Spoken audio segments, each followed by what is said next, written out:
Hi Earth signs, Taurus, Virgo, Capricorn, Ascendant, Sun, Moon, Venus, Rising, and those cross-watching, welcome to your Tarot Love Messages. Today we're going to take a look and see whom the universe is sending into your life next. So I guess this reading here is going to be tailored for those of you that are single and are open and receptive to finding love, or just connecting with someone new here, or even perhaps someone from your past. This is going to be a general reading, so please just be mindful of that. If you're after a personal reading with myself, feel free to reach out. My email address is going to be listed just below the video here, where the show more section is. Alright guys, let's give the cards a shuffle and see whom the universe is sending next into your life. Okay, you've got the Queen of Pentacles, but she's sort of come out in reverse. We've got Death.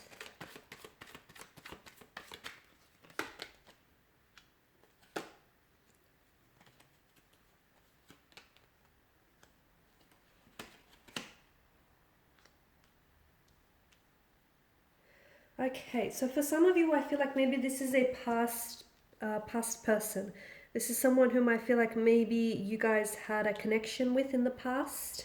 You've had history, or you guys were romantically involved with one another, even if it was just like loosely involved here.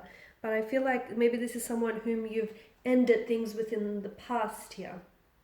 For some of you, I feel like it's not over yet, but a great deal of patience is required here in order to come together and reconcile the past and your past differences here. For others, it is a new person that's coming up. But as we can see within their energy here, they're very much a wounded energy. They're very much a hurt soul here. And for some of you, you might have already met this person, okay? But it feels like you just can't seem to connect with them on the level that you want to connect with them. You just can't seem to break through to them.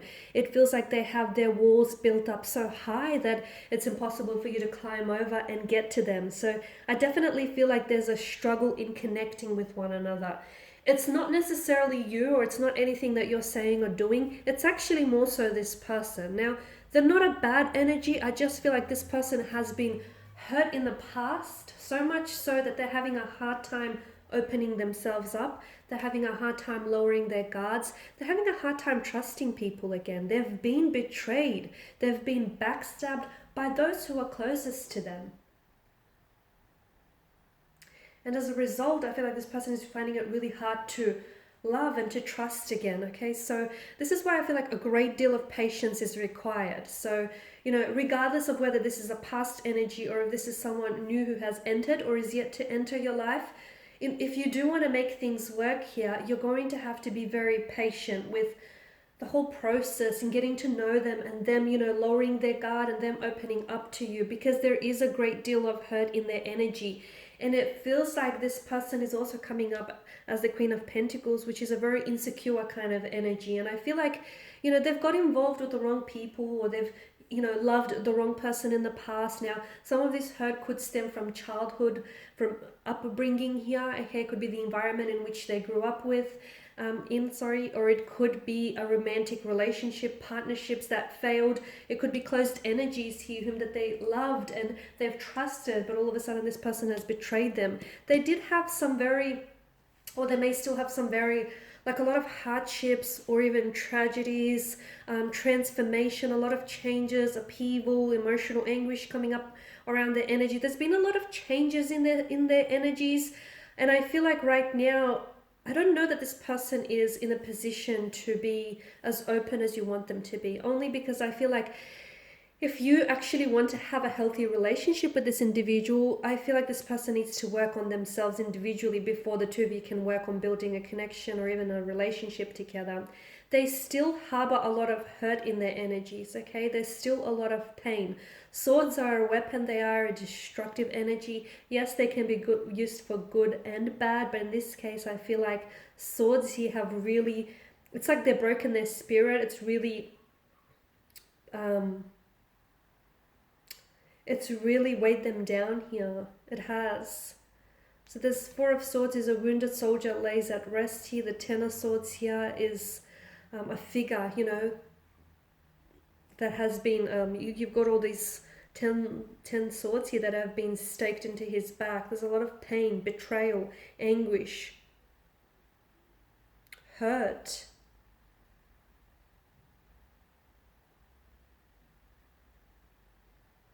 This person they have a lot of work to do on themselves. I feel like they're aware of it. I don't know if they're as aware of it as they should be, but I feel like on some level they are aware of it.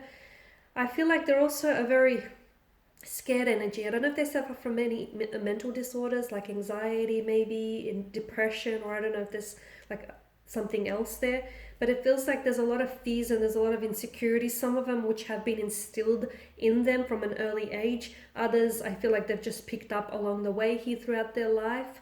But I definitely feel like this person has been hurt, especially from previous relationships or people that they were dealing with in the past here. There's a lot of hurt, there's a lot of pain, a lot of even like anger and resentment in their energies here.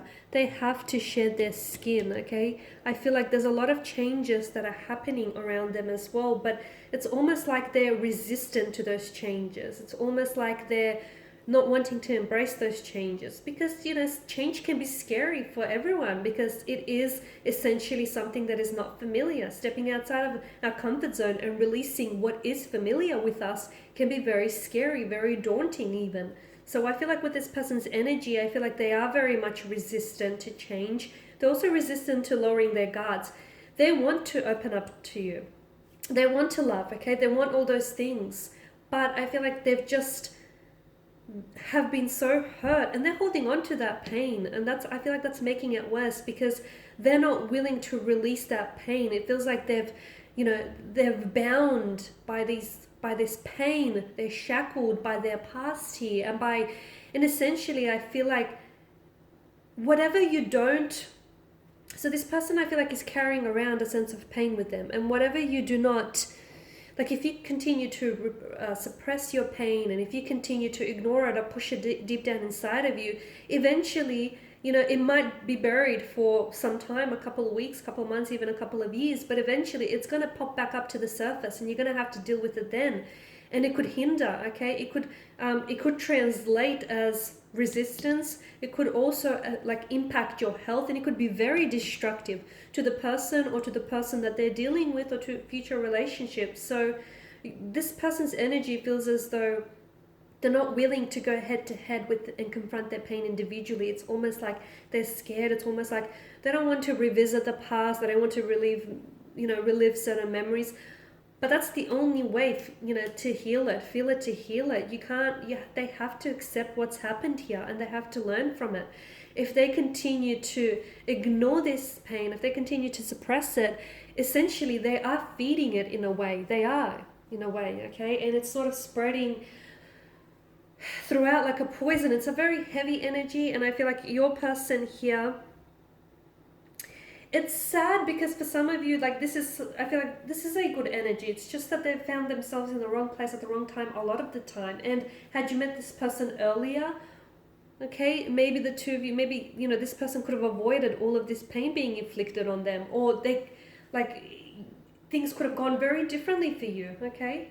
But it just feels like something about the timing where it feels like you're ready, okay? Sure, you may have your own, you know, issues or your own quarrels here, but it feels like you're ready. But even though this person wants the things that you want and they want to open up and they want, you know, honesty and they want a loving and loyal relationship, but because this person is so, I feel like because they're so latching onto the pain, that for them, pain is a sense of normality, okay? So they grew up with pain, or they've been involved in painful upbringings or even relationships. So for them, in their mind, okay, that's the norm, okay? That's a normalcy. And somehow they seek out, okay, unconsciously, not purposely, unconsciously, they seek out relationships that essentially are painful or are tragic or are hurtful in some way. It's because, you know, that's all they've ever known, that's familiar. And even though it is very painful, it's comforting in a sense. So it is quite heavy. There's a lot to take in here. And this is why I feel like your person, you know, they've been subjected to a lot of pain and it's changed them. It has. But they need to shed their skin here. There's a lot of wounds that they need to nurse, okay? And they need to heal to be able to move forward here. Because if they don't, those there will be emotional triggers that will pop up from time to time, and they will hinder any and all future relationships, including your one, the one that you might have with them. Seven of Cups, an emotionally scattered energy, and it's like a bit of a non-committal type of energy. Your person could also be like emotionally avoidant or have commitment issues, but again, I feel like this all stems from previous relationships or upbringings, like previous emotional experiences. And I feel like, again, they want these things, but on some level they feel like they may be incapable or they may not be deserving of those things. So there's a lot that your person has to work through, and I feel like for them, they have to start with themselves. If if the two of you want a healthy relationship, or if you want to get something started, it's essential that this person here starts working on themselves, shedding skin, letting go here, releasing hurt, anger, or pain. Okay, there is a sense of finality both with Death and the Ten of Swords here, and they're ready for a new cycle. They're ready for changes, but they should stop resisting any and all changes here. Alright guys, and these are your messages. So look, the universe does want to send you someone, or has sent you someone very special in your path. It just appears that your person here still has a lot of work to do on themselves before the two of you can engage in a relationship or build on a connection. If and when they do, I do feel like you truly could have something very special, because this is someone who I feel like they've been on the receiving end of hurt, and they know what it feels like, so much so that they wouldn't dare inflict it on someone else, at least not deliberately. Alright guys, and this is pretty much your reading. So please show your support by subscribing to the channel, liking, sharing, commenting. For those of you interested in a personal reading, feel free to connect. Otherwise, take care now.